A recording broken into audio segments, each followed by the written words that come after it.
Hindi sa taas ng edukasyon nasusukat ang pagkatao. Mababa man ang pinag-aralan mo kung marunong kang rumespeto, daig mo pa ang edukado.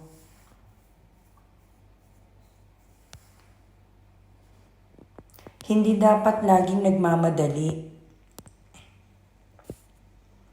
Dahil lahat ay may tamang panahon. Ang mga bagay na madaling makuha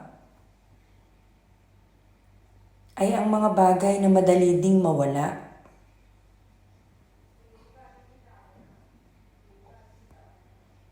Kapag nadapa ka, bumangon ka.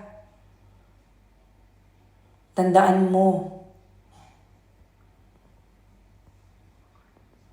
may pagkakataon ka pa para ipakita sa kanila na hindi sa lahat ng pagkakataon tama sila.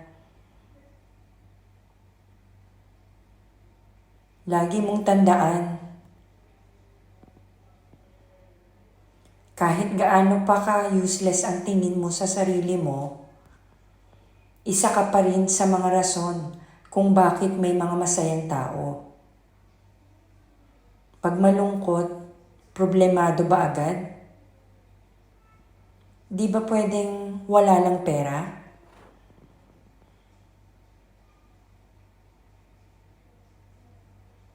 Pag may problema, iiyak mo lang, tapos tama na. Punas luha, ayos damit,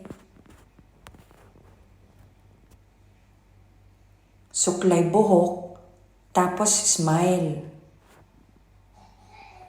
Tuloy ang ikot ng mundo.